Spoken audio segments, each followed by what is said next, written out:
Bueno, pues es un día de los históricos, yo creo que podemos decir, del ciclismo reciente, y también he de decir que creo que es un poco un mal día para los que dicen que se aburren con Tadej, porque aquí encuentran a tres que se juntan hoy que son defensores del aburrimiento, un poco. ¿Verdad, Alberto Alauz? ¿Qué pasa? ¿Cómo estás? Muy buenas. ¿Qué tal, Albert? Verdad, el que se aburra con Pogačar es que yo directamente te diría que no le gusta el ciclismo, pero yo entiendo que posiblemente sea más entretenido por la emoción, por la intriga que hay, lo que pasó ayer, si lo comparas, por ejemplo, con lo que pasó en Strade Bianche. Pero es que Pogačar es Pogačar en Strade, en el Tour, aquí, y estoy contigo, ¿eh? Yo creo que fue un día absolutamente histórico porque si ya todos teníamos muchas ganas de que llegara hasta San Remo, lo que pasó antes de la Chipresa yo creo que le aporta un punto más de épica que hace que todos tengamos la sensación de que vivimos algo que va a Total, pasar a la historia y que se va a recordar durante muchos años. total. ¿Qué tal lo pasaste tú, Borja Sánchez? ¿Qué tal? Muy buenas. Muy buenas, Alberto. Pues la verdad que lo pasé muy bien. Lo que tú dices, un día bastante histórico, sensación de haber visto algo muy grande, sensación de un poco de ciclo cumplido, de sueño cumplido, de haber también expectativa de ver qué pasa ahora, a ver qué obsesión tiene Pogačar ahora y la verdad que muy contento por él porque le hemos visto ganar muchas carreras, le hemos visto barrer en el Tour de Francia, en el Giro de Italia, pero esto de verdad creo que era un reto para él Sí. siquiera él tenía claro que podía conseguir porque había muchos factores que no se pueden controlar, que van más allá del estado de forma, incluso de los rivales, como se pudo ver con la caída, con la colocación y bueno, creo que el año más difícil y el año que al final se ha llevado el gato al agua Pogačar. ¿Hubo alguno que cuando se cae Tadej pensó que, o no pensó que se le había ido la carrera? Porque creo que lo más fácil era pensar en ese momento que, bueno, pues otro año que no y otro año que iba a tener que pelearlo. ¿Hubo alguno que no pensó eso? Porque yo creo que prácticamente todo el mundo se le pasó por la cabeza decir, bueno, ya está, se le ha ido el caballo. Otro año será, ¿no? No sé cómo lo habéis Sí, visto. sí. Yo pensé que se había acabado la carrera, sobre todo por el momento en Sí, el que sucedió. Si esto, bueno, hemos visto a Pogačar caerse en Strade Bianche y tú sabes que ahí tiene terreno de sobra sí. para darle la vuelta a la situación, pero justo a 5 kilómetros de la Chipresa, que la semana pasada te decía, Albert, que para mí era claramente el punto clave de la carrera, que ahí es donde tenía que apostar todo Pogačar para intentar dejar a Van der Poel. Encima la caída no fue una montonera en la que te ves afectado, es él en primera persona el que se cae y se mete Sí. un buen tortazo. En cuanto le vemos la parte lateral del maillot te das cuenta de que algo de daño se ha hecho. Y pensar en lo que hay que remar, primero para enlazar con el pelotón y luego para llegar a la cabeza del mismo, yo creo que el 90% de las personas que estábamos viendo la carrera pensábamos que se había acabado todo. En el momento en el que vemos que Van der Poel también se ha visto medio cortado, yo creo que vuelven a crecer un poquito las esperanzas de que por lo menos a su principal rival tampoco le han ido las cosas de campanillas y que también ha tenido sus problemas. Pero yo creo que el sentir general es que en una carrera que se decide por cosas tan mínimas, tan milimétricas, Sí. un contratiempo a 5 kilómetros de Chipresa, yo creo que al menos yo pensaba que era el final. Tú también lo viste, Borja, que esto se había acabado en ese momento. Sí, sí, yo estoy en ese mismo barco. Yo daba por hecho que se le había ido la carrera porque soy de los que pensaba que para que ganara una San Remo todo tenía que ir súper perfecto y claro, era como en plan, llegamos al momento clave.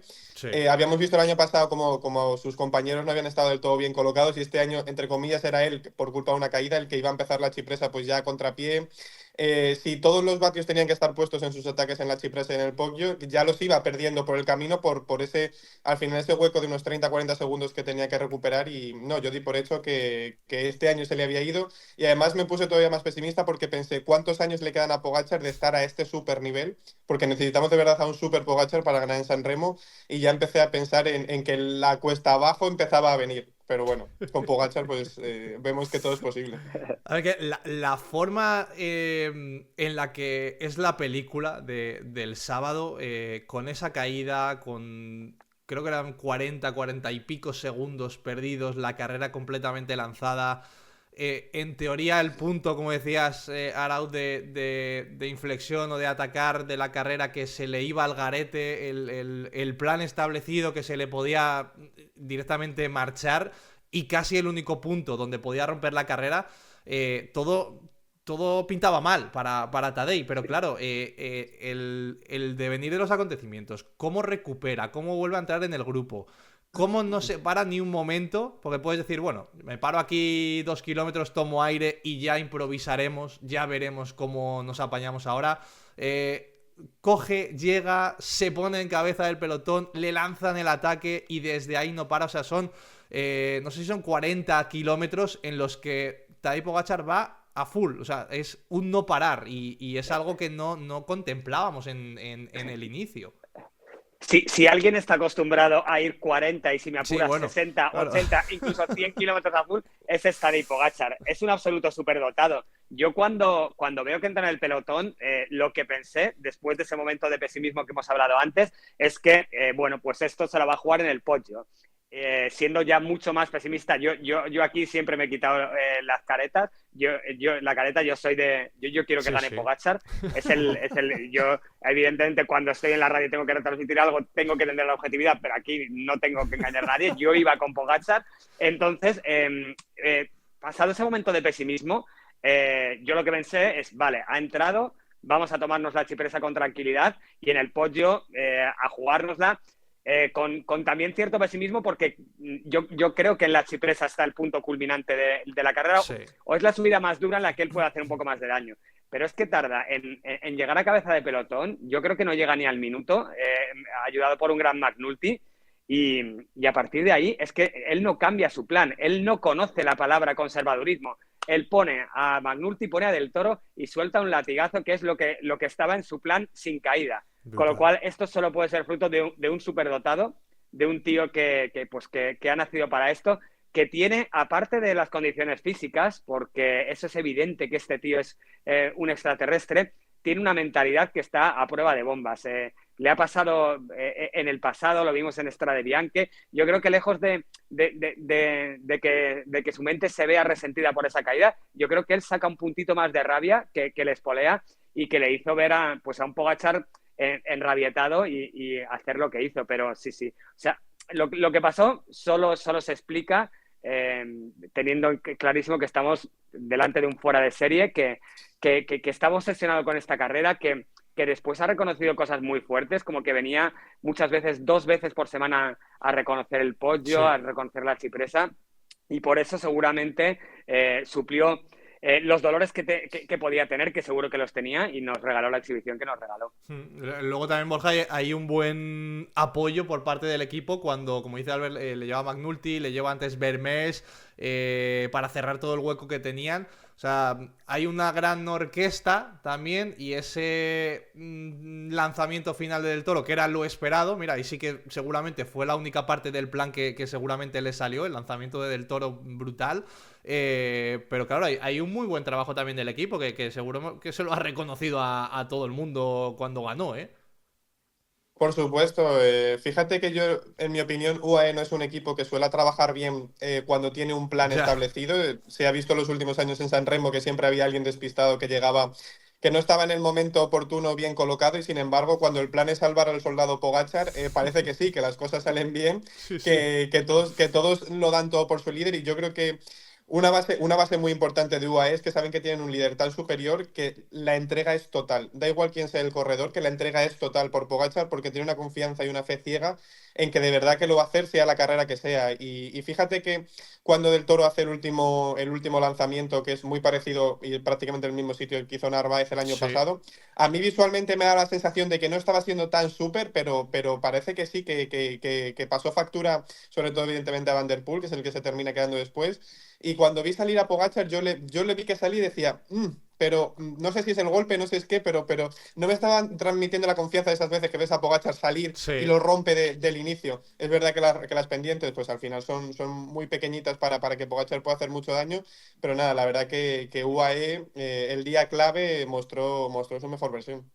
Sí, en respecto a lo que dice Borja, tiene razón. Evidentemente, los ataques en chipresa no pueden ser tan estratosféricos como en otros puertos, precisamente por eso, porque la rampa que más porcentaje tiene es de un 7% y ahí no puede haber diferencias. Pero yo también tengo la sensación de que en algo le afectó la caída y sobre todo el trabajo que tuvo que hacer para llegar a la cabeza de pelotón, porque comparándolo con el año pasado, yo creo que todavía fue más seco, más un ataque más potente el de Pogačar en Cipresa. Aún así, fijaos el resultado. Aquí se marcharon 3. El año pasado fueron...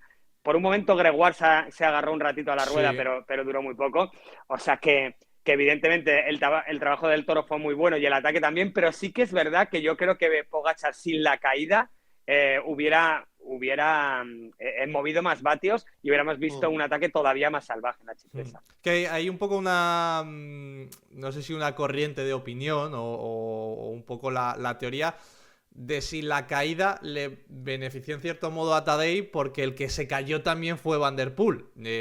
Yo sinceramente creo que en condiciones normales, si no hubiera habido caídas, hubiera pasado lo mismo entre ellos dos. Me da la sensación de que este año venimos viendo un poquito por encima a Van der Poel. Le hemos visto en Tirreno a Van der Poel ganar, pero recordad el día del Sterrato que cuando gana no gana a lo salvaje, ¿no? Gana un poco a lo mortal, es decir, en un final con Pellizzari, con Del Toro, que se lo acaba jugando en el último sprint, en un suspiro.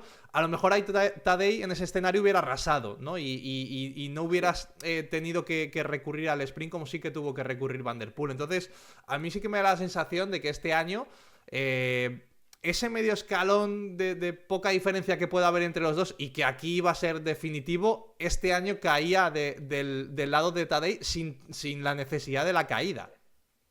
Yo no pienso, aquí no solo estoy de acuerdo contigo, Alberto, pero yo a Van der Poel le veía exuberante, tanto en el ciclocross, le vi como un par de pasitos por encima que el resto de las temporadas. Es verdad que no tuvo rival porque no vimos al mejor Van Aert y demás, pero a mí en Tirreno me impresionó mucho y precisamente lo que a ti te generó dudas, a mí me hizo pensar que estamos ante el mejor Van der Poel porque el día del Sterrato son rampas muy serias. Sí. Son rampas más de escaladores en las que Van der Poel suele sufrir un poquito más.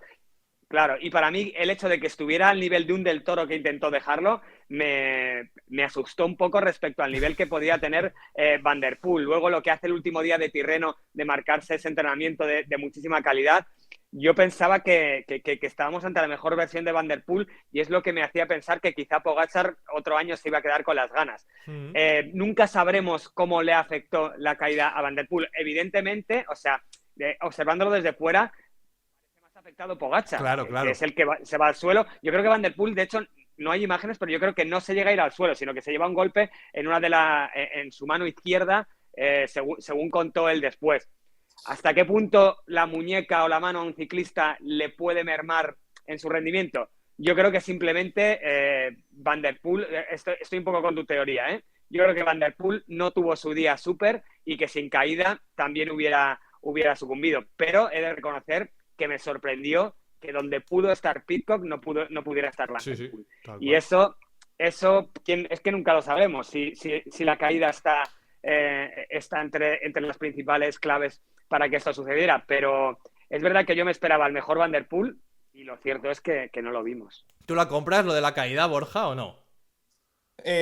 Yo creo que no, o sea, que si alguien perjudicaron las caídas fue a Pogačar. O sea, yo creo que no, yo creo que el plan de carrera no hubiera cambiado.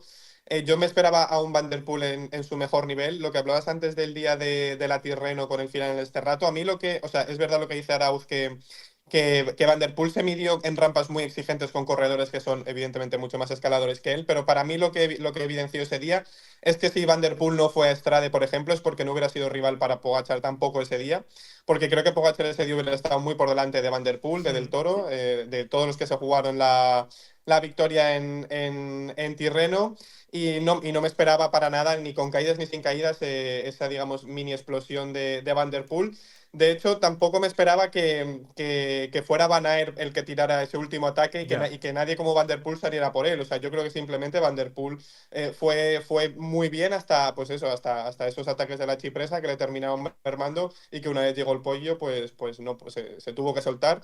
Por eso, porque en ningún momento... Yo creo que otro Van der Poel se hubiera agarrado a la rueda de Pidcock y hubiera aguantado ahí hasta el final y luego hubiéramos visto qué hubiera pasado.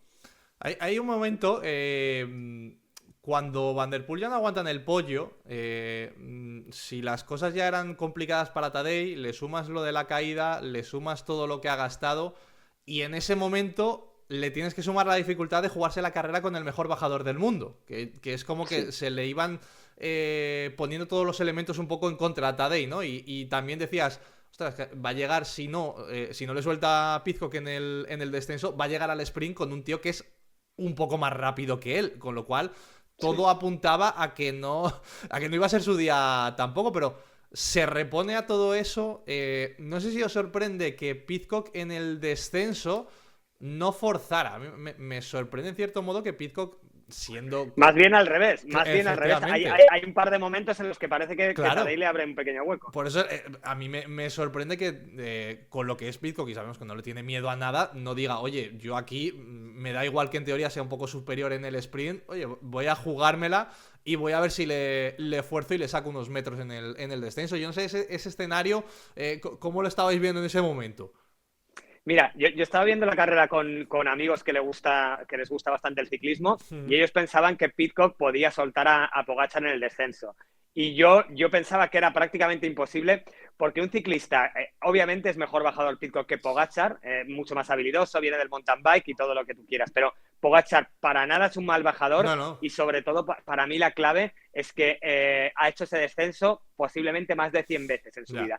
Y un ciclista profesional, conociendo las curvas, conociendo todos los recovecos, es muy difícil que pierda rueda en un descenso que tampoco es ni tan peligroso, ni es el descenso de un puerto de los Alpes o de los Pirineos. Con lo cual yo, en ese sentido, estaba tranquilo pensando en que Pidcock no le iba a dejar en la bajada. Y más bien es lo que te decía. Hay un par de momentos en los que Pogačar le abre un hueco. Sí. Y precisamente yo creo que Pidcock ni siquiera lo intenta, porque Pidcock llegó a la cima del podio muy fatigado. A falta de kilómetro y medio, hay un momento en el que yo creo que el británico estuvo al límite, que se sentó un par de veces, y que si Pogačar llega a tener un gramo más de fuerza, yo creo que lo suelta. Y con 295 kilómetros en las piernas que llegas al podio, la frescura mental y la habilidad también se ve resentida para una bajada. Lo que sí que te reconozco es que yo creía que en el sprint final Pidcock se iba a llevar el gato al agua, porque había currado menos, porque cuando llegan a las calles de San Remo le pasa más la responsabilidad a Pogačar, inteligentemente, porque sabe que tiene mucho, que se juega mucho más Pogačar que él. Y yo te reconozco que era pesimista. No lo daba todo por perdido, pero sí que pensaba que Pidcock, como hizo hace 2 o 3 años con Van Aert en Amstel Gold Race, le iba a robar la cartera. Así que sí, esos eran mis pensamientos en ese momento. Es que Pidcock bastante tenía con aguantar, en teoría, ¿no? El ritmo de Pogačar, ¿no, Borja? Porque ya era un primer milagro que estuviera ahí, casi. Sí, o sea, yo reconozco que Pidcock, o sea, puede ser en parte por lo que dice Arauz de que llegó muy justito a la cima del podio y que por eso no probó en el descenso, pero es verdad que a mí me decepcionó un poco en el sentido, no sé si quizá le pesó un poco la responsabilidad. Creo que todos hasta ese momento en la chipresa en el podio habíamos dado favorito a Pogačar porque era su terreno, pero claro, una vez llegas al descenso creo que todos cambiamos o casi todos cambiamos un poco el chip, de decir, vale, ahora en teoría quien es el bueno bajando es Pidcock, y esa vez Pogačar aguanta a Pidcock bajando. Y no sé si le pesó un poco la responsabilidad. Al final yo creo que también, no sé muy bien, pero que realmente Pogačar tenía la película tan escrita en su cabeza de decir, o sea, estaba tan obsesionado con San Remo que en ningún momento le iba a dar la responsabilidad a Pidcock, y yo creo que se conformó un poco con jugárselo al sprint. Y luego creo que también este San Remo nos ha demostrado un Pogačar total. O sea, todos sabemos que moviendo vatios Pogačar es el mejor, pero al final dejó a Van der Poel en rampas que son muy Van der Poel, en rampas pues eso del 3, del 4, del 6%. No consiguió sufrir bajando con el mejor bajador del mundo, y luego el sprint es un recital. ¿Cómo supo mantener la calma a pesar de tener a Pidcock por detrás, a pesar de tener que ir mirando, que siempre es súper incómodo cuando tú vas a lanzar un sprint? La responsabilidad que tenía Pogačar, porque no olvidemos que Pogačar está obsesionado con San Remo, pero si Pogačar se cae, en el descenso o en el sprint, se jode la temporada porque, Sí. porque al final también tiene que ir a ganar el Tour y tiene que ir a ganar Roubaix, Flandes, tiene otras muchas carreras que Pidcock un poco puede tirar más la temporada. Y cómo Pogačar lanza el sprint, cerrando un poquito contra las vallas a Pidcock, obligándole a salir a la parte donde más pegaba al aire. O sea, creo que todas esas claves, que no sé si fueron instinto o no sé si Pogačar tenía de verdad tan estudiado todo que hasta el sprint no tenía muy en su cabeza, le permitieron ganar sin, entre comillas, ser el mejor una vez pasamos del podio por condiciones. O sea, yo creo que esta Sanremo ha sido una demostración total de que Pogačar evidentemente tiene mucho talento, es un superdotado físico, pero también sabe leer muy bien las carreras, es un obsesionado de estudiarse las rutas, de estudiarse Total. dónde tiene que atacar. O sea, lo vimos evidentemente en Strade, tiene muchos sitios donde atacar, pero él sabe perfectamente dónde rompe la carrera y es que no le importa decirlo porque te lo telegrafía, porque dice, lo voy a romper aquí porque sé que es mi mejor momento. Y creo que eso lo hizo tanto bajando como en el sprint. Es muy interesante lo que dice Borja, porque él en la entrevista de después, Pogačar, dice que él cuando comienza el sprint y ve que Pidcock está por detrás, que tuvo miedo, que pensó que ahí se escapaba todo, porque la lógica dice que siempre el que viene un poquito por detrás pues tiene algo de ventaja, porque puede ir a la estela del que lanza el sprint y demás. Y Pogačar, como vio que venían por detrás, porque él echa la vista atrás un par de veces y ve venir a Van Aert y muy cerquita al grupo, Sí. Pogačar sabía que evidentemente si dejaba llegar a los de atrás se acababan todas las opciones. Y aquí al menos tenía un 35, un 40% de ganar. Pero es verdad que cómo mantiene el sprint es de 200 metros, pero hay que diferenciar los sprints de las grandes clásicas de los monumentos con un sprint al uso. Aquí llegas con 300 kilómetros en las piernas, con mucha tensión, con una caída, y para mí tiene un mérito tremendo aguantarle ese momento de agonía a un velocista como Pidcock, que es muy, muy rápido, y cómo saca fuerzas, quién sabe de dónde, para ganar la carrera. Así que sí que es interesante lo que dice Borja, porque es verdad que aparte de ser un fuera de serie, tiene medido, y sobre todo en esta carrera, yo creo que aún se multiplica por 1000, tiene medido milimétricamente cada detalle, y por eso es tan bueno y por eso tiene el palmarés que tiene. Yo creo que es que en el sprint saca algo más de lo puramente deportivo. Ahí, en ese momento agónico en el que él puede ver que se le va todo el esfuerzo y que es otro año más que no puede ganar, ahí entra en juego ya todo el tema mental suyo, de la preparación, de la obsesión con la carrera y de la conexión que tiene con esto, ¿no? Porque si a lo mejor si es otra carrera normal, no la gana. Yo creo que hay algo de ayuda extra ahí. Claro, Albert, pero la presión muchas veces a muchos deportistas juega en Le su contra. encoge, Es sí, decir, sí. joder, yo me he venido aquí, estoy obsesionado con esta carrera, ya la he perdido 4 años, me he caído. Hay mucha gente que eso, en Sí, lugar sí. de hacerle grande, le hace pequeñito. Y lo que tienen los grandes campeones es que en los momentos más adversos o más difíciles, o cuando los focos más te alumbran, crecen y dan su mejor versión. Y eso es lo que está Tadej Pogačar, el mejor ciclista que yo he visto. No sé si tienes preparada esta pregunta para más tarde, pero yo creo que yo pensé que en ningún deporte estaba tan claro quién era el mejor de la historia, y de verdad que empiezo a pensar que Pogačar va a acabar destronando a Eddy Merckx, porque, claro, yo en esta obsesión que tengo con Pogačar, claro, tú te pones a mirar los triunfos de Eddy Merckx y son increíbles. Sí. Obviamente, tiene 7 Milán San Remo y demás, pero también tiene carreras menores en el zurrón que engordan mucho sus números, a las que Pogačar ya directamente no va. Y obviamente cada época tiene su dificultad, y cuando jugaban Di Stéfano y Kubala era muy difícil ser el mejor, y todas las épocas hay que dar mucho mérito a los deportistas. Pero yo creo que el ciclismo está en un momento en el que todos son atletas de superélite, con la comida milimetrada, con el descanso pautado, y lo que está haciendo este tío en una época del ciclismo en la que ya te digo que son todos Sí. superatletas, yo me parece que tiene todavía más mérito. Yo es que veo que Pogačar se ha quitado un peso encima histórico suyo, por Sí. todo lo que dijo después, que es lo que comentabas antes. Esas declaraciones en realidad son muy fuertes, el decir, oye, yo es que vengo aquí todas las semanas, a veces 2 días a la semana, y me juego la vida por el tráfico que hay aquí, menudo alivio me he quitado de encima. O sea, ya no era el hecho de ganarla, era el hecho de ganarla para quitarse un peso y para quitarse eso de su preparación y de su calendario y de su día a día un poco, porque yo creo que esta carrera se había convertido en algo cotidiano para él, en esa pura obsesión. Y el hecho de quitarse ya de la lista de tareas pendientes esto, de marcar ahí el aspa en rojo y decir, bueno, yo esto ya lo he hecho, yo ya puedo ir a otras cosas, indica mucho el nivel de obsesión que tenía realmente con esta carrera, que era algo ostras, que es que lo tenía entre ceja y ceja, y yo creo que también tenía mucho que ver el hecho de que seguramente era el monumento que peor le venía a él, y seguramente el que él sabía que era más complicado de ganar alguna vez en su carrera deportiva, y era lo que le quitaba el sueño. Precisamente yo creo que en esa carrera que tienes de la comparación con Merckx, que yo creo que eso, bueno, al final él lo lleva de otra forma, y él lo lleva con su palmarés propio. Y en su palmarés propio está claro que quiere tachar todo. Los 5 monumentos y en algún momento las 3 grandes. Pero esta victoria ostras, es que sin duda es algo más allá de lo puramente deportivo. Es decir, muy bien, otro monumento. No, esto es otra cosa que trasciende eso, total.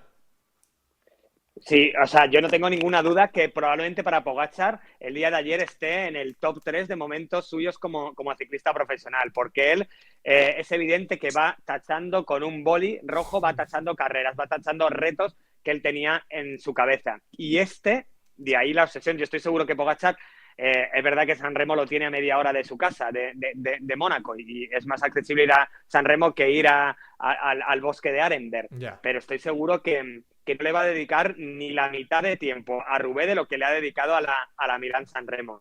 Y ahora se nos abre un escenario totalmente distinto. Anoche decía yo en tiempo de juego en el tertulión que tengo un poco de miedo a que Pogačar llegue este año a Roubaix y gane.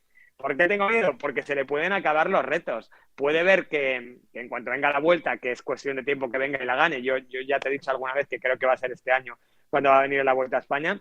Yo tengo miedo de que complete Roubaix y la Vuelta a España y a los 20, no te digo el año que viene, a los 29 años o a los 30 diga, pues hasta aquí hemos llegado, señores.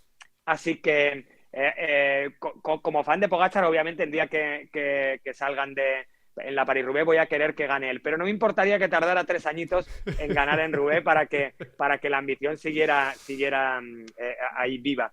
Pero sí, para mí considero muy histórico lo que pasó, porque de verdad que yo llegué a pensar que podía dejar su carrera deportiva sin ganar San Remo, porque puede pasar, porque no la ganó Peter Sagan, que era una carrera que le venía de perlas a Sagan, rápido, pasando bien este tipo de montañas, y no la ganó. Y estuvo en el podium la tira de veces. Así que por eso yo creo que esto abre un antes y un después en la carrera de Pogačar. Vino a decir como que no iba a volver aquí, y estoy convencido de que el año que viene no viene, pero que volverá ya sin presión, a disfrutar, a pasárselo bien. Quién sabe si un día atacar en el Capo Mele o el Capo Berta e inmolarse, ¿qué más da? Ya la tienes en tu palmarés, ya no hay presión. Pero desde luego, sí, yo creo que hay un antes y un después en la carrera de Pogačar después de lo del sábado. ¿Cómo lo ves, Borja? Yo discrepo con Arauz en una cosa, y es que yo quiero que Pogačar gane Paris-Roubaix este año. Lo digo ya y lo diré el día que tome la salida. Yo creo que Pogačar gane en todas las carreras que sea posibles. No, yo también pienso que volverá a San Remo y que seguro que intentará una cosa diferente. Y que probablemente ganará intentando una cosa diferente, y que nos enseñará una San Remo que no conocemos tanto o que no se conoce en la historia. No sé si Pogačar se retirará joven. Es verdad que lo ha dejado un poco caer el hecho de que va acumulando ya un poco de presión mental. Pero esta San Remo es tan importante que yo creo que también a partir de ahora vamos a ver un Pogačar mucho más liberado. O sea, él mismo decía que San Remo era incluso más importante que ganar un sexto Tour. Creo que pocos récords hay más grandes en la historia que ganar un sexto Tour. Y Pogačar ponía un poco al nivel o incluso por encima ganar esta San Remo. Entonces, bueno, hay que ver qué Pogačar vemos a partir de ahora. Yo creo que evidentemente ya el reto de ganar los 5 monumentos lo tiene ahí. Quién sabe si incluso ganar los 5 monumentos en un año, veremos. Pero sí, yo estoy con que Pogačar gane este año Roubaix y que siga cumpliendo récords. Pues eso, el sexto Tour, el intentar ser el primer corredor con 4 mundiales, el intentar alcanzar a Eddy Merckx con los 19 monumentos, el completar las 3 grandes vueltas. Yo creo que todavía tiene retos por delante. Espero que no, que este tipo de victorias ayuden a quitar un poco de la presión mental y un poco del estrés mental que ha ido acumulando este año con esas pequeñas victorias que se le han ido escapando. También tiene el récord de intentar llegar a las 36 victorias del Tour, que sería superar a Mark Cavendish. Bueno, yo creo que tiene que ir pensando un poco en reinventarse, un poco en seguir buscando estos grandísimos retos que no son simplemente hacer el cheque en San Remo. Yo, Sí, sí, sí, un dale. apunte, perdona, Albert, sobre lo que decía Borja y sobre el futuro.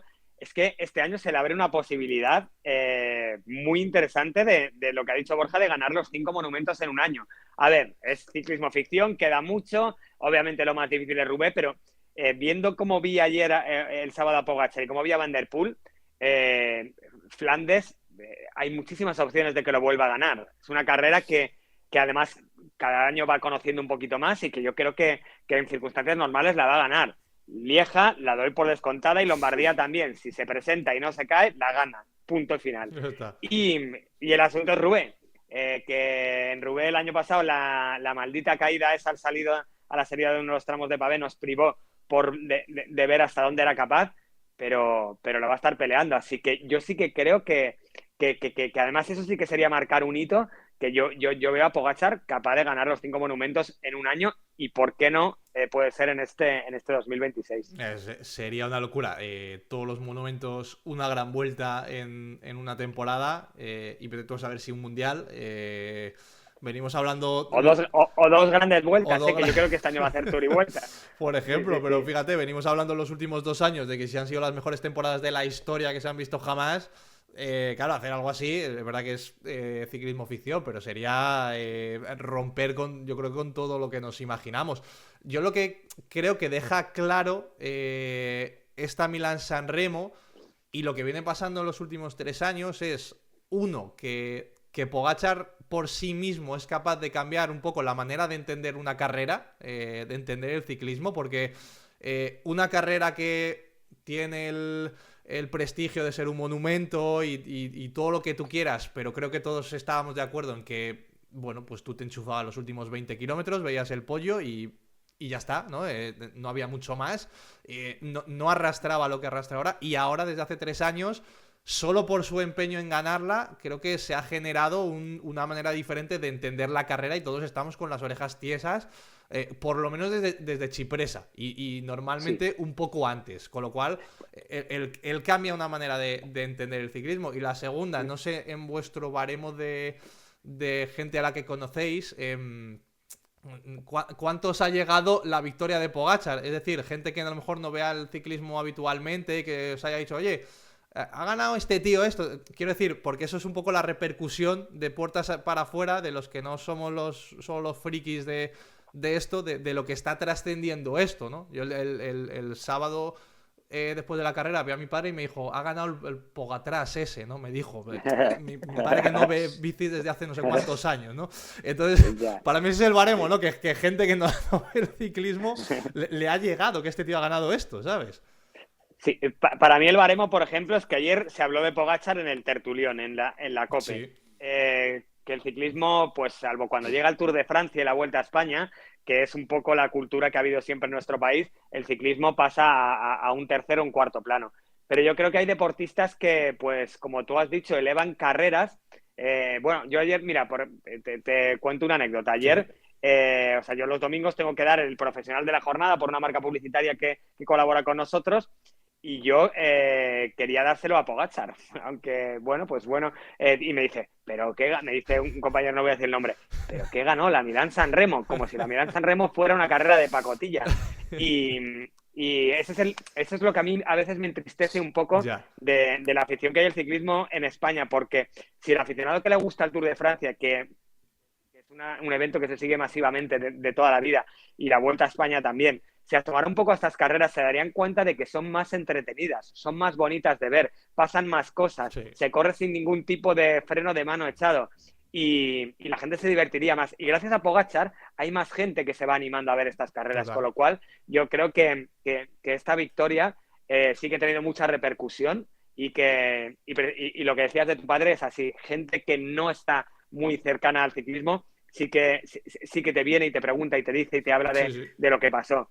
Y respecto a la capacidad de Pogačar para cambiar carreras, no sé si leísteis el rumor que se extendió un poco el día antes de que en el Turquino el UAE quería destrozar ya la carrera para que solo quedaran un pelotón de 80 corredores y así poder llegar mejor colocados a la Cipresa.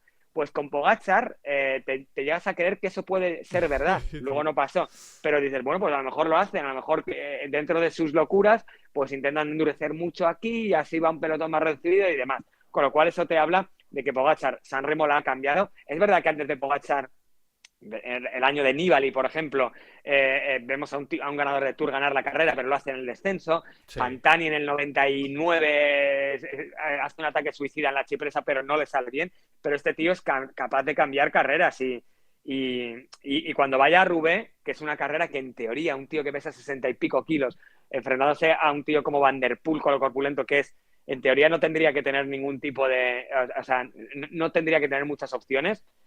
Se va a presentar en la línea de salida con las mismas posibilidades para el sentir general de ganar la carrera que Van der Poel. Y eso habla de la trascendencia de la figura que tiene Pogačar. ¿No, Borja? Sí, o sea, yo pienso que Pogačar cambia, es evidente que cambia carreras. Hablaba con Óscar Freire unos días antes de esta Milán-San Remo, sobre todo de las bajas, algo que hemos mencionado, que se habló mucho de las bajas de Narváez, de las bajas de Wellens. Pues mira, si es que al final llegó a la Cipresa con la caída y es verdad que, bueno, le mete un poquito Vermes, le mete un poquito Magnulti, pero es que llega sin equipo hasta prácticamente... digamos, o sea, al final, hasta que se reorganiza todo un poco, estos corredores le ayudan a entrar, Del Toro le hace el ataque, pero fíjate, o sea, es que da igual que haya tenido bajas porque la carrera en sí se destroza por esa caída, ¿no? Fíjate si cambia carreras Pogačar, que yo creo que de la Milán-San Remo hace unos años se hablaba el día que se corría o incluso se hablaba la media hora final y ahora ¿cuánto llevamos hablando de la Milán-San Remo, de esa expectativa? Es que llevamos días, llevamos semanas, llevamos casi un año esperando otra vez a ver si la Milán-San Remo, es que para los, como tú decías Alberto, para los frikis es que esperamos la Milán-San Remo casi más que el Tour, porque bueno, es como que parece que ya en el Tour sabemos lo que va a pasar, esperábamos la Estrade porque era el debut, pero era como un plan, vale, pero que lo que queremos es San Remo, que lo que queremos es la prueba de San Remo. Y te voy más allá. Fíjate si cambia Pogačar carreras, que hace unos días, no sé si fue, creo que fue, no sé si fue antes o después de Strade Bianche, que Arnaud Dely decía, yo mi calendario lo voy a hacer en función de las carreras a las que Pogačar no vaya. Y hay muchos corredores que no lo dicen, pero lo piensan. Que si Pogačar va a una carrera, ellos no lo hacen. Entonces, ¿cómo no va a cambiar Pogačar carreras? Y luego, pues, Pogačar cambia carreras y Pogačar cambia incluso vidas, porque es que hay mucha gente en estos días que te ha dicho, uy, yo me he enterado que Pogačar ha ganado algo, ¿no? Pero no algo como el que gana el Tour, que todos sabemos que hay el Tour, sino otra algo cosa. que habitualmente no gana. Y te dicen, pero si es tan bueno, ¿por qué no puede ganar esta carrera? No, a lo mejor no saben cuál es, pero dicen, ¿por qué no la puede ganar si es tan bueno? Sí. Te preguntan, ¿y tú? ¿Y cómo te lo explico? Bueno, pues Claro. que se lo pongan y que disfruten y que seguro que el año que viene, incluso aunque no vaya Pogačar, verán Milán-San Remo para ver si hay alguien que se atreve a hacer algo parecido. Tal cual. Hay dos nombres más de los que hablar. Uno es Pidcock, el otro es Van Aert. ¿Hasta cuánto sorprendió Pidcock? Yo la verdad es que no esperaba ni por asomo, o no hubiera puesto un duro porque Pidcock hubiera aguantado las embestidas de Pogačar y de Van der Poel. Pero le estamos viendo como en un crecimiento bastante constante desde el año pasado, yo creo. Y esto también son palabras mayores, porque yo decía hace unos días que, bueno, Pidcock es verdad que es un pequeño dominador en carreras un escaloncito por debajo, que ahí sí que suele brillar mucho más y suele rematar más, pero a lo mejor en carreras del World Tour le cuesta un poco más. Es verdad que tenemos todos en mente todavía la carrera de la etapa del Tour de Francia, pero creo que le cuesta rematar un poco más. Pero lo de esta Milán-San Remo yo creo que es un muy buen paso adelante de él, Sí, es un corredor total, es un tío que es campeón del mundo de mountain bike, que en ciclocross está a la altura casi de los mejores, que ha ganado una etapa en Alpe d'Huez, que ha sido podio en la Vuelta a España, que ahora mira lo que ha hecho en San Remo. Es un corredor de una calidad extraordinaria, pues un tío que tiene una facilidad para esto de las bicicletas en todas sus modalidades increíble. Ahora, ¿qué le faltaba? Tener un poquito más de regularidad, porque hemos visto petardazos de Pidcock impresionantes, pero de momento esta temporada, el otro día en Milán-Torino, consiguió una victoria de mucho nivel porque ahí había gente Sí, sí, sí. muy buena. Y es verdad que yo lo ponía, obviamente la Sanremo para mí, estaba entre Van der Poel y Pogačar, y luego ponía por detrás a Philipsen y a Pidcock. A Philipsen, en caso de que la carrera sería como 2024, que no se rompe, y ahí él pudiera superar esa ascensión y pudiera ganar el sprint. Y luego, claro, Pidcock en muy buena forma podía ser, junto a Ghana, el único que podía fantasear con llegar a la rueda de estos. Y está el factor que comentaba antes Borja del descenso. Un Pidcock desatado, quién sabe. En un 1 contra Pogačar o contra Van der Poel, yo creo que no le dejan un descenso. Pero en un grupo que llega arriba, que hay indecisiones, que te miras, que no te miras, Ya, podría sí. tener su oportunidad de ganar. Entonces, bueno, vamos a ver con el paso del tiempo. Esta temporada es muy importante. Hasta dónde llega Pidcock, si va a ir al Tour de Francia a intentar luchar por la general o a buscar por etapas. Ya. No sé, creo que es muy bueno para el ciclismo que exista Pidcock. Es un tío con un carácter complicado, muy ganador, a veces envuelto un poco en polémicas. Recuerdo el Tour del 23 que con Carlitos Rodríguez no se portó demasiado bien porque Sí. no le apoyó en esa lucha por el podio, pero los villanos también están bien en el ciclismo. A mí, lo hemos hablado más veces tú y yo, Albert, a mí que exista Pidcock, que exista Benepul, que es todavía un malo más... Le da salsa a esto, sí. Sí, le da salsa, no todos pueden ser. Lo raro de Pogačar es que es un tío que está tiranizando el ciclismo y que le cae bien a todo el mundo. Fijaos el otro día cuando van cruzando la línea de meta a sus rivales, cómo casi se pelean por darle un abrazo y por felicitarle. Y eso es algo que también le diferencia de Eddy Merckx. Eddy Merckx, todo el mundo que vivió esa época, decían que era un tío muy mal encarado, con un carácter terrible, que cuando ganaba no había quien le aguantara, que no regalaba ni las migajas, que eso, por cierto, tampoco lo hace Pogačar, y que a mí me gusta. Yo crecí con Indurain y a mí la generosidad de Indurain en el deporte de élite a veces me escamaba un poco. Es verdad que yo era muy pequeño y yo digo, quiero que gane etapas también. Claro. Y él la regalaba, entonces en esto me gusta más Pogačar porque también me parece dignificar el deporte. Sí, sí. Yo no digo que tengas que ser un ogro y que de vez en cuando no te permitas alguna licencia, pero no sé, a mí regalar por regalar... Y ya está. Estás ahí para ganar, ya está. Exacto. Y a mí eso, cuando me pongo delante de la tele, me gusta ver un espectáculo donde todo el mundo lo está dando todo. Entonces, bueno, no sé de qué estaba hablando, pero no sé a dónde venía tu pregunta, pero no, era lo de Pidcock, que es... eso, pues... pero que es muy, muy bueno para el ciclismo que exista un ciclista como Pidcock. ¿Te sorprendió tanto, Borja, también, o no? Sí, a mí me sorprendió porque yo confieso que no le tenía un poco en la lista de posibles favoritos. Es verdad que, bueno, para mí Pidcock podía ser un outsider en eso de pillar un poco desprevenido al pelotón, eso de que al final las fuerzas fueran tan igualadas, que hubiera varios ataques, que no se rompiera la carrera y que Pidcock saltara por el córner y que Pogačar, Van der Poel no le tuvieran en cuenta. Por ejemplo, creo que si Pipo Gano hubiera intentado algo, sí lo hubieran tenido en cuenta por lo que vimos el año pasado. Sí. Pero yo era de la opinión de que a Pidcock no le iban a tener en cuenta y de que todos tendremos a Pidcock como uno de los favoritos el año que viene, precisamente por lo que ha demostrado este año.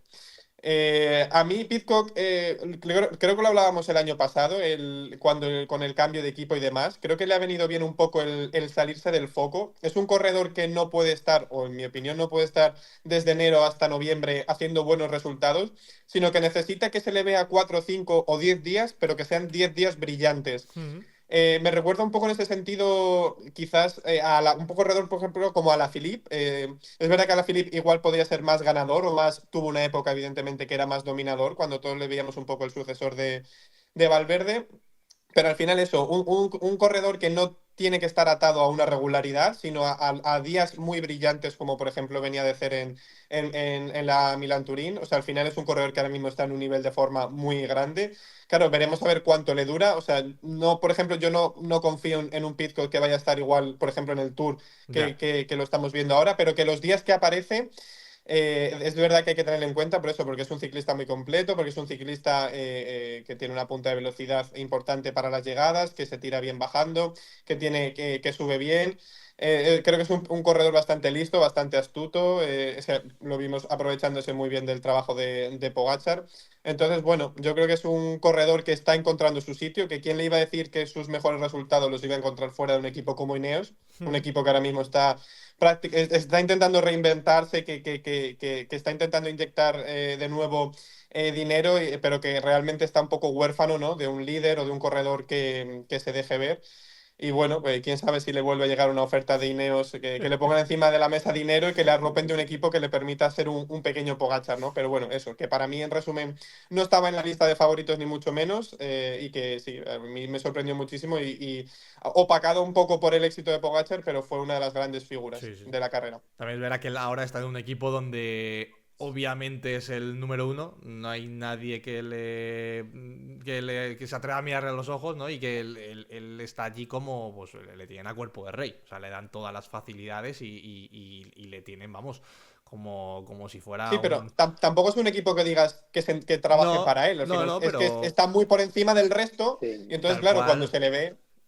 Claro, y él se tiene que buscar las habichuelas por su Sí, cuenta, pero yo creo que ahí él está cómodo, porque él, yo creo que el problema que tuvo en Ineos es que no supo convivir un poco con el final de la carrera de Geraint Thomas, con un poco en el Tour con Carlos Rodríguez.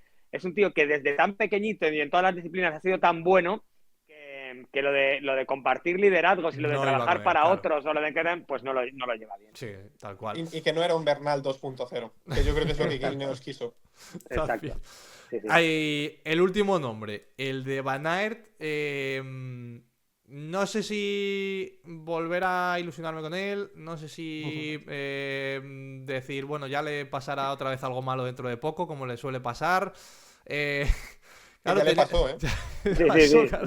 Le pasó el sábado, no hay que ir más lejos. O sea, claro, es que le ves que pasa la caída y le ves a él y dices, bueno, pues ya está, otra vez más, que le vuelva a pasar. Pero claro, Van Aert llegó a tener un minuto perdido, un minuto que recupera, que es capaz de recuperar, y luego que te deja esa sensación un poco de poderío al final, cuando es capaz de, en el llano, justo ya antes de meta, distanciarse del grupo y agarrar el podio. Eh, mm, a mí me daba muchas dudas, la verdad, cómo llegaría a Van Aert después del inicio de temporada que está teniendo y tampoco me generaba mucha confianza de que pudiera estar ahí con los mejores por cómo le hemos visto. Pero claro, si le volvemos a ver otra vez a este buen nivel, le volvemos a ver con los mejores, le volvemos a ver en un podio de un monumento, que se le siguen resistiendo tanto los monumentos, pero bueno, ya sabía lo que era ganar aquí, pero ¿esto qué es? ¿Una buena noticia de que ahora con lo que viene podemos volver a confiar en él? ¿O sigue generando muchas dudas del estado de forma? No sé por dónde cogerlo. A mí, yo la verdad que me sigue dando mucha prudencia Van Aert. Sí. Yo no quiero bajar el suflé, pero hay que aportar varias cosas sobre lo que pasó el sábado. Lo primero, se vio envuelto por su enésimo episodio de mala suerte, porque además de la caída, él es el que tarda más en levantarse, Sí. el que se le estropea la bicicleta y el que tarda más en volver a reanudar la marcha. Es verdad que no nos lo enseñan en imágenes, pero gente que ha visto vídeos de la carrera dicen que Van Aert llega al pelotón bastante ayudado por los coches, evidentemente beneficiándose de la estera de los coches, porque si no hay un momento que en la Cipresa, él cuando entra a Pogačar todavía le deben faltar unos 30 o 40 segundos para entrar. Y tal como se lanza la carrera, yo creo que deportivamente es prácticamente imposible que él volviera a entrar en ese grupo, con lo cual obviamente se vio un poco beneficiado por los coches. Y es verdad que en la subida del Pollo, que yo ya me he visto unas 3 veces repetido el final de la carrera, él no está en la parte delantera del grupo.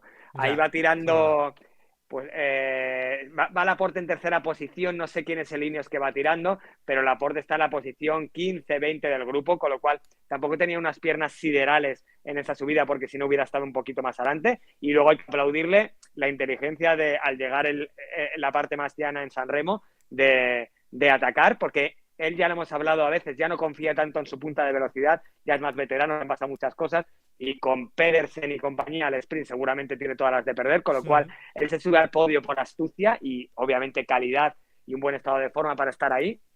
Pero todas estas circunstancias que te digo me hacen no ser tan optimista, por ejemplo, de cara a Flandes, y de cara a Roubaix siempre tengo un poco más de optimismo, pero el ciclismo se ha puesto muy caro. Con Pogačar, ¿a qué puede aspirar a Van Aert? ¿A hacer el tercer puesto del podio? Eso Ya. está fenomenal. Pero Van Aert vino al ciclismo para ser un ganador y poco a poco ha ido teniendo que bajar sus aspiraciones porque entre que su rendimiento no ha sido o no ha evolucionado como ha evolucionado, por ejemplo, el de Van der Poel, que era el espejo al que se ha mirado siempre, y que luego ha estado inmensamente lastrado por la mala suerte y por una falta de lectura táctica de las carreras para mí un poco preocupante. Creo que Van Aert tiene menos palmarés del que sus piernas le podían haber llevado. Sí, sí. Yo no soy demasiado optimista. O sea, para su moral habrá sido muy importante, pero yo creo que me extrañaría muchísimo que Van Aert, tanto en Flandes como en Roubaix,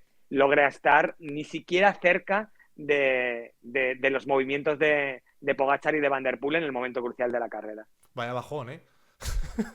Lo siento. A ver quién levanta esto ahora. No, lo siento, pero yo tengo que decir lo que pienso, Albert. ¿Tú, Borja, también tienes ese bajón o no? Yo voy a intentar un poco levantar Venga, la a ver. afición. Yo que no, evidentemente, creo que es bastante difícil no ser de Van Aert, pero yo que no soy muy de Van Aert en comparación, por ejemplo, en corredores como Pogačar, voy a darle un pequeño voto de confianza en el sentido de que él fue muy ambicioso al principio, antes de la Milán-San Remo, y dijo que él sí iba a Milán-San Remo porque se veía peleando por la victoria, que todos dijimos, Bout, creo que tu momento se pasó. Sí, sí. Y bueno, lo cierto es que hizo tercero, o sea, es un resultado y por lo menos estuvo ahí. Entonces, lo que decía Arauz, lo de los coches, a mí me pareció sonrojante.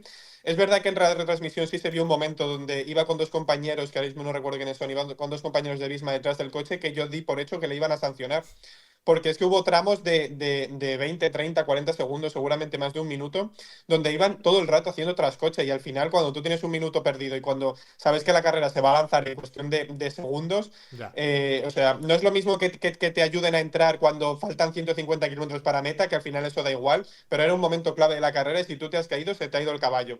Y creo que, o sea, yo daba por hecho que lo iban a sancionar. Una vez no le sancionan, creo que la versión de Van Aert que se vio no me la esperaba para nada y creo que la versión de Van Aert, o sea, evidentemente creo que no hubiera estado, o sea, si hubiera, por ejemplo, coronado el pollo con Pogačar y con Pidcock, incluso con Van der Poel, no hubiera estado peleando por la victoria, pero creo que la versión que se vio de Van Aert es el Van Aert que yo le llevo reclamando hace bastantes o un par de años o 3 años que debemos ver. Es decir, el Van Aert que, o sea, si pretendes ganar París-Roubaix, si pretendes ganar Flandes midiéndote de tú a tú con Pogačar y con Van der Poel, no lo vas a hacer. No Si puedes.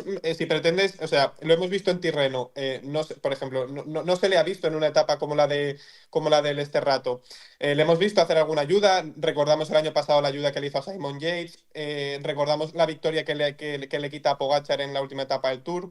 Estos son el Van Aert que tenemos que ver. Él tiene que saber un poco y tiene que también hacer un trabajo de humildad y reinventarse. Entonces, o sea, a mí me parece que sigue siendo un ciclista muy válido si pretende jugar un poco eso a la astucia, a la alternativa. Entonces, si pretendes meterte, por ejemplo, en un corte en Flandes que no sea el corte de los favoritos, ahí puedes jugar tu papel. Sí. Yo estoy convencido de que incluso se mete en un corte, ni Pogačar ni Van der Poel van a salir a por él porque ya no le consideran un rival realmente directo. Evidentemente es un tío con mucha clase, con mucha calidad, con muchas patas, pero no es una estrella hoy por hoy, no es un primera figura, un primera espada de un cartel. Entonces, si Van Aert aprende a buscarse sus habichuelas en ese nuevo rol, creo que sí tenemos un poco de Van Aert para rato o para Ya. estos próximos años. O sea, yo no me esperaba para nada ese ataque, pero es verdad también, hay que decir que si tú te la juegas por la tercera plaza, te van a seguir menos que si tú te la Sí, juegas por la claro. victoria. Obviamente, si ellos llegan todos juntos a la última recta de final de Milán San Remo y se tira ese ataque, creo que hubiera salido por él hasta el de las palomitas, pero obviamente por una tercera plaza, pues bueno, tienes más libertad, pero claro, que aprenda a jugar a ese papel, a ese otro papel. Es lo Sí, que yo le pido a Van Aert. yo firmo debajo de lo que dice Borja y yo creo que además él está en esa versión ahora. En Flandes del año pasado, no sé si os acordáis, justo antes del viejo Quaremont, que es cuando Pogačar suelta a Van der Poel, Van Aert, viendo su debilidad frente a él acababa de enlazar, había estado persiguiendo por detrás un buen rato y él, 1 kilómetro antes de que empiece el viejo Quaremont, se va por delante. Intenta jugar pues él sabe que en el tú a tú no puede ganar, entonces está buscando estrategias alternativas y creo que ahí está el futuro de Van Aert. Me hace ser optimista, por ejemplo, en la victoria que también comentaba Borja en París del año pasado de Van Aert, me parece que fue de un nivel estratosférico, aguantar ahí en Montmartre los ataques de Pogačar y demás, con lo cual es verdad que es un hombre envuelto en esa nube negra que le pasa de todo, es verdad que ya no es tan rápido, es verdad que no puede pelear de tú a tú, pero si él entiende precisamente que es más débil, yo creo que para empezar se lo va a pasar mejor, porque yo creo que buscando estrategias alternativas te diviertes más y va a evitar un poco caer en la frustración de ver que en el tú a tú no puede ni con Pogačar ni con Van der Poel, claramente. Ya. Le va a quitar el patrocinio Red Bull a este paso, a Van Aert del casco. Bueno, yo creo que también la gente, o sea, yo a Van Aert ahora le estoy cogiendo todavía más cariño porque cuando hay alguien que no le salen nunca las cosas y que ves que, sí. Pues eso, te pones un poco a veces del lado del débil. Entonces, bueno, yo creo que es una figura que mola mucho. Joder, es que a Van Aert le hemos visto en el mismo Tour de Francia ganar una crono, ganar un sprint y ganar en el Mont Ventoux. O sea, estamos hablando de un corredor de un nivel increíble, superlativo, pero que obviamente pues no está viviendo sus mejores días. Bueno, pues nada. ¿Ganará Tadej, Rubé, entonces, o no? Que se la juegue primero Borja. Con todo el dolor de mi corazón, creo que no. Yo creo que tampoco. Yo creo que este año no es el año. Bueno, luego es verdad que en realidad Rubén no deja de ser la carrera que más elementos externos puede tener, con lo cual yo creo que no... para él y para los otros, que eso lejos de ser un... Quiero decir, que también puede pinchar Van der Poel o se puede caer Van der Poel, cosa que en San Remo es más complicado que te pasen estas cosas. Quiero decir que Pogačar ya ha ganado la carrera que era la más difícil en su carrera. Ahora en Roubaix pueden pasar muchas cosas. Luego te tienes que enfrentar a ediciones con lluvia o no. O sea, bueno, pues que es una carrera que depende de muchísimos factores, pero es verdad que para todos. Y luego hay gente que para estas cosas tiene más suerte y otros que tienen menos suerte. Y es verdad que Pogačar en los últimos tiempos parecía siempre un tío al que nunca le pasaba nada, pero en estos 2 últimos años ya viene siendo alguien al que le pasan cosas. Desde la Estrada del año pasado, este año en San Remo, ya es alguien al que también le va lo de las caídas, la Roubaix del año pasado y tal, pero antes parecía que era imposible que se cayese o que pinchase. Sí, pero ahora le pasan cosas, pero normalmente le pasan cosas y las supera. Sale de todas. Nos hemos enterado meses después de que en el Tour de Francia corrió con un dolor insoportable, que por eso estaba tan de mala leche y dejó de ganar etapas y quería fantaseó con la retirada al terminar. Pues bueno, le pasan cosas, va cumpliendo años, pero es un tío súper poco quejica, o sea, no suele poner excusas. En el Tour, obviamente en el Tour tienes que jugar al póker, porque si tú dices en la etapa 15 que te duele mucho algo, pues estás liquidado porque te van a ir a intentar matar. Pero le pasan cosas, pero se levanta muy rápido. O sea, es que hasta lo que pasó el sábado le da un punto más de épica verle cómo entró con el maillot y el culot destrozado, magullado, heridas, suciedad.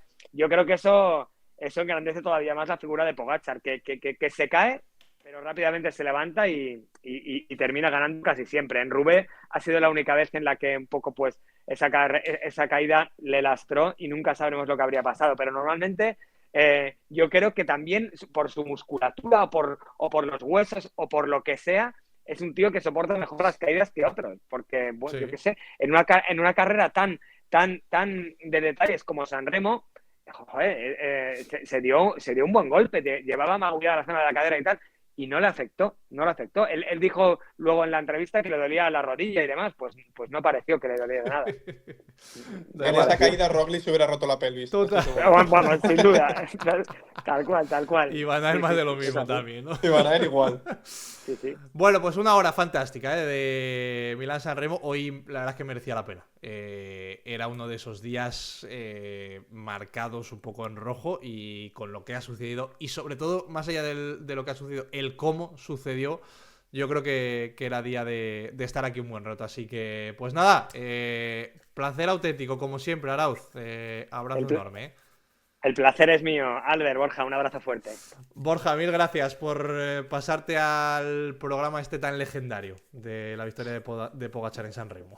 Nada, muchas gracias a los dos y sobre todo a Pogačar, que nos siga permitiendo hablar de todo esto.